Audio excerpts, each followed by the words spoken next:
Terima kasih, Prof. Sono. Selamat sore semuanya. Saya mau melanjutkan tentang bagian tentang dana filantropi. Saya minta tolong dari sana untuk mengklik bagiannya. Jadi dari bagian dana filantropi di sini, kita mau membahas sedikit tentang tinjauan konseptual, dan juga yang kedua adalah bagaimana monitoring pelaku filantropi dalam wabah COVID ini. Kita mau melihat yang pertama tentang konsep dari filantropi itu sendiri, dan yang kedua bagaimanakah aplikasi dari filantropi ini yang sudah terjadi pada kondisi COVID yang sekarang ini sedang berlangsung. Minta slide selanjutnya, mohon maaf. Terima kasih.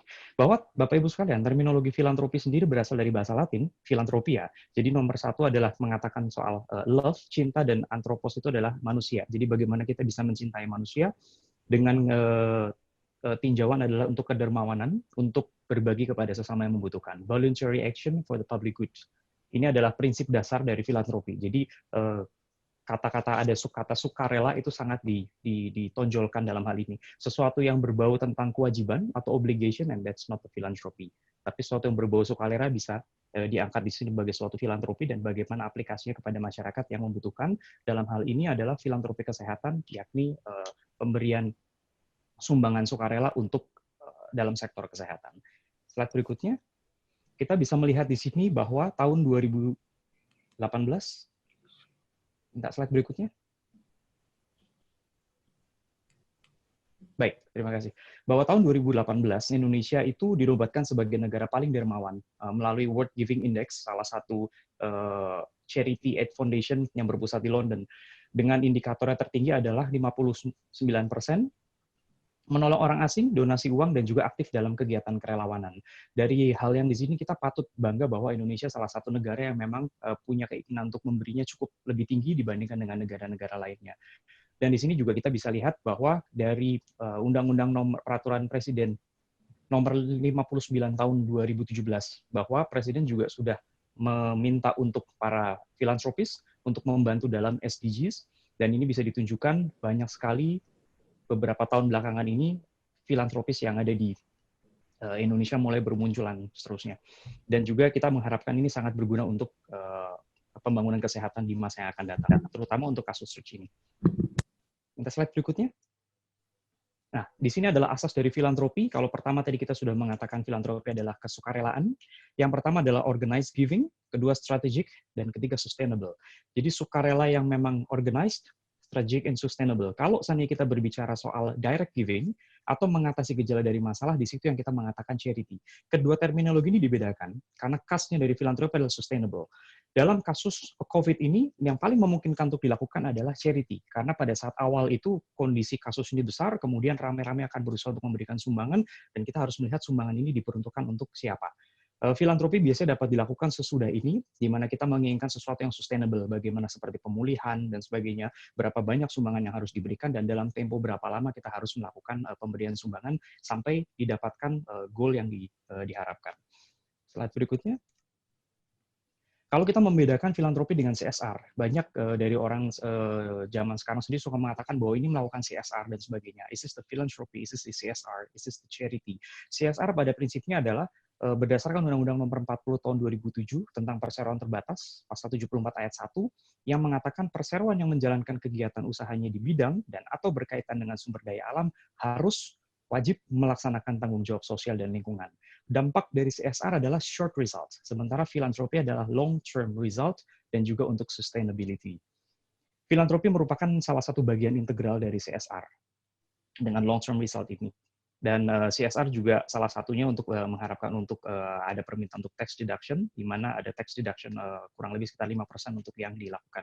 Tapi di sini kita akan membahas tentang philanthropy and charity. Slide berikutnya. Ya, ini adalah untuk pelayanan kesehatan, di mana filantropi dan charity di sini ada 3 sebagai pelaku filantropi, yang nanti akan kita bahas di yang berikutnya. Kita mengharapkan di sini ada panah yang paling ke kanan, kita mengharapkan di sini adalah untuk membantu indirect cost. Karena kalau direct cost itu lebih ke arah untuk dana yang dibantu oleh pemerintah untuk pelayanan medis, yang sudah diberikan untuk pelayanan medis. Sementara indirect cost adalah dana-dana yang tidak di-cover oleh pemerintah, dan biasanya dana ini yang juga cukup besar, di mana masyarakat itu juga membutuhkan. Contohnya seperti untuk biaya transportasi pasien, untuk biaya keluarga pasien yang menunggu, dan biaya lain-lain yang tidak di-cover oleh biaya pemerintah atau yang tidak di-cover oleh direct cost ini. Slide selanjutnya. Nah, di sini kita mau melihat untuk pelaku filantropi, bahwa pelaku filantropi ada individu dan juga institusi. Pelaku untuk yang individu seperti HNWI atau High Net Worth Individual, jumlahnya sedikit tetapi sumbangannya ini banyak. Biasanya para filantropis atau para miliuner, para triliuner yang melakukan ini, kita bilang yang tipe A. Kemudian yang retail adalah yang tipe B. Jumlah orangnya banyak tetapi sumbangannya sedikit. Jadi beberapa tempat biasanya kemudian melakukan suatu sumbangan dana massal dan menyumbangnya sedikit demi sedikit, tapi yang menyumbang itu jumlahnya banyak. Nah, itu kuantitas orang-orang yang menyumbang jumlahnya banyak. Kemudian yang institusi adalah untuk korporasi, non-korporasi. Yang non-korporasi ini lebih ke arah untuk lembaga yang dibentuk oleh korporasi, lembaga keluarga, lembaga keagamaan, dan lembaga keagamaan, dan juga lembaga independen.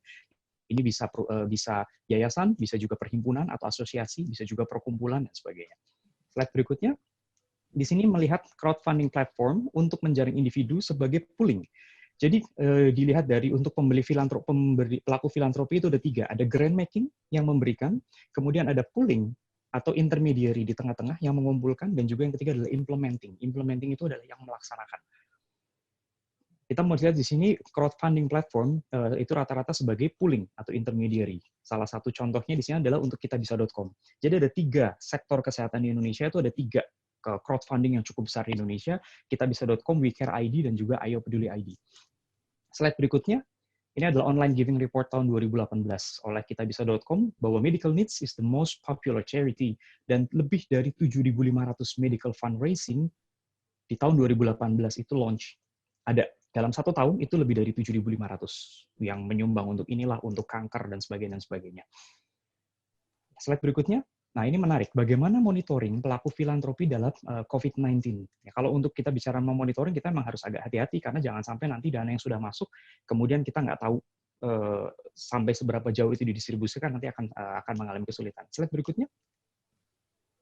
Nah, ini ada tentang perilaku filantropi tadi. Kita melihat ada individu dan institusi. Kalau individu itu biasanya kita agak sedikit sulit untuk men-tracking, tetapi tetap banyak individu yang memberikan dana. Waktu itu dari beberapa filantropis Indonesia, mereka memberikan dana cukup banyak, berbau miliaran, dan ini mengharapkan bisa untuk penanganan COVID itu. Slide berikutnya. Nah, ini oke, baik.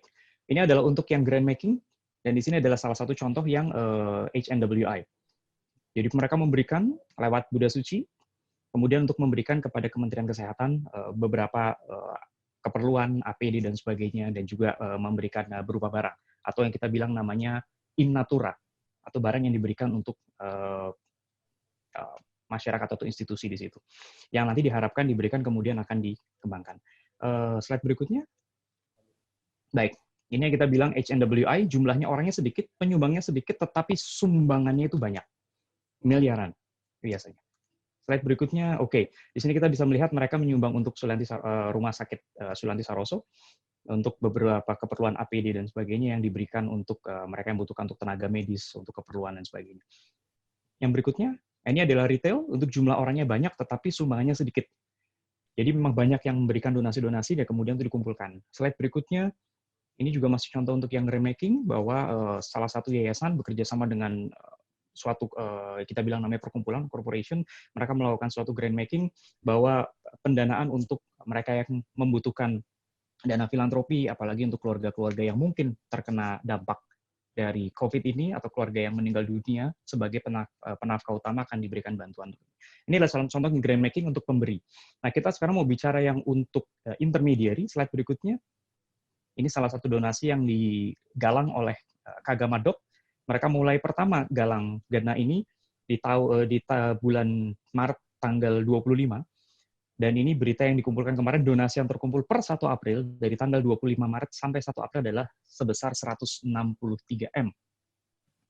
Maaf, 163.866.500 rupiah yang didapatkan. Dan seluruh banyak institusi, mereka juga berlomba-lomba untuk memberikan. Ini contoh slide yang intermediary, dompet corona yang oleh Lions Club Indonesia, dan juga dari UNICEF juga memberikan platform untuk Anda semua bisa memberikan bantuan mereka sebagai pooling di sini. Slide berikutnya.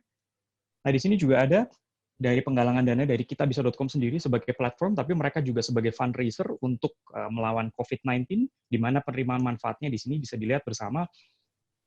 untuk tenaga kesehatan di rumah sakit rujukan corona, keluarga duafa, dan sebagainya, fasilitas publik, dan yang lain sebagainya. Slide berikutnya, di sini juga kita bisa lihat dari Lazis dan juga dari Rumah Zakat, mereka juga menggalang dana lewat platform ini dari kitabisa.com. Slide berikutnya, bahkan Rumah Zakat juga menggalang dana lewat platform yang lain, tetapi masing-masing mereka punya goal masing-masing dari beberapa platform yang berbeda.